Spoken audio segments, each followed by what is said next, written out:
عمران خان، ایک تبدیلی یا ایک ضد؟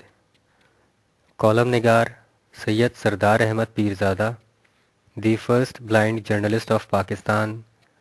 ای میل saafsaaf@life.com، ای میل saafsaaf@live.com، ویب بلاگ www.saafsaaf.blogspot.com، روزنامہ نوائے وقت، مورخہ 19 نومبر 2015۔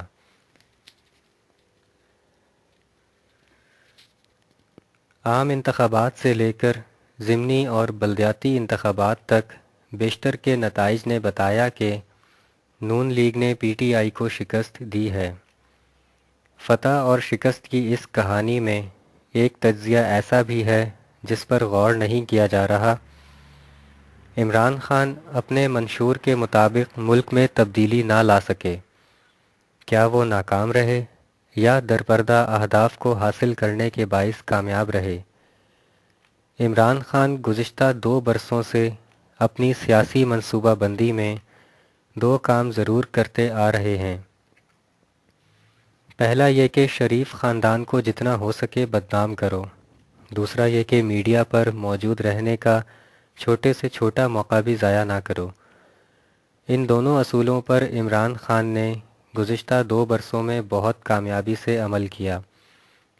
نون لیگ کی موجودہ حکومت جوں جوں اپنا وقت گزار رہی ہے توں عمران خان میڈیا پر رہنے اور شریف خاندان کو بدنام کرنے کا عمل جاری رکھے ہوئے ہیں۔ دھرنے کے بعد حالیہ مثالوں میں لاہور میں حلقہ نمبر 122 کے ضمنی انتخاب میں شور شرابے اور پبلسٹی کی جس انتہا کو چھوا گیا، اس میں لوگوں کے ذہنوں میں انتخابات کے نتائج پیچھے رہے اور شخصیات آگے رہیں۔ عمران خان جس طرح اس انتخابی مہم میں تن من دھن کے ساتھ شریک ہوئے، ان کی بھرپور شرکت نے یہاں کے امیدوار علیم خان کے حق میں ووٹ مانگنے سے زیادہ خود کو میڈیا پر چھائے رکھنے اور شریف برادران کی حکومت کو بدنام کرنے کے اصول برقرار رکھے۔ اس انتخابی مہم میں ہر طرف سے بے پناہ پیسہ خرچ کیا گیا۔ نون لیگ نے اس خرچے کے عوض الیکشن جیتا، جبکہ پی ٹی آئی نے پیسہ لگا کر شریف خاندان کو بدنام کیا۔ بہت خرچہ کر کے علیم خان الیکشن میں زیرو رہے، جبکہ عمران خان میڈیا کے ہیرو رہے۔ ان انتخابات کے گزر جانے کے بعد عمران خان نے اپنے دونوں سنہری اصولوں کو چمکتا دمکتا رکھنے کے لیے نون لیگ کے ایاز صادق کے دوسری مرتبہ انتخاب پر بھی شک کرنے کی اطلاع دے دی۔ اس طرح انہیں میڈیا پر رہنے اور شریف خاندان کو بدنام کرنے کا مزید وقت مل سکتا ہے۔ سندھ اور پنجاب میں بلدیاتی انتخابات کے پہلے مرحلے میں بھی پی ٹی آئی کا یہی چلن رہا۔ یہ درست ہے یا نہیں، لیکن زمینی حقائق یہی ہیں کہ بلدیاتی انتخابات عموماً برادری کی بنیاد پر جیتے جاتے ہیں۔ بلدیاتی انتخابات جیتنے کے لیے پارٹی کے بڑے بڑے عہدیداروں کو بھی چھوٹی چھوٹی برادریوں تک خود یا اپنے نمائندوں کے ذریعے پہنچنا ضروری ہوتا ہے، مگر عمران خان اس مشقت کو نظر انداز کر کے صرف اور صرف اسٹیج پر ٹی وی کیمروں کے سامنے کھڑے ہو کر ہی بلدیاتی انتخابات جیتنا چاہتے ہیں۔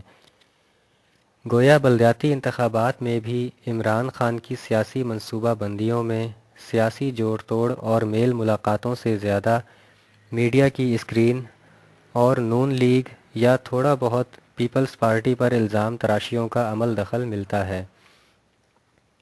پنجاب اور سندھ کے پہلے مرحلے میں انہیں مطلوبہ نتائج تو نہ مل سکے، لیکن وہ اپنے مذکورہ دونوں سنہری اصولوں پر قائم رہے۔ پنجاب اور سندھ میں آج بلدیاتی انتخابات کا دوسرا مرحلہ ہے۔ دوسرے مرحلے کے مکمل نتائج آنے کے بعد ہی پارٹی پوزیشنز کا صحیح پتہ لگ سکے گا، لیکن عمران خان کے دوسرے مرحلے کی انتخابی مہم چلانے کے انداز سے اندازہ لگایا جا سکتا ہے کہ نتائج کے پہلے مرحلے کی روایت برقرار رہے گی۔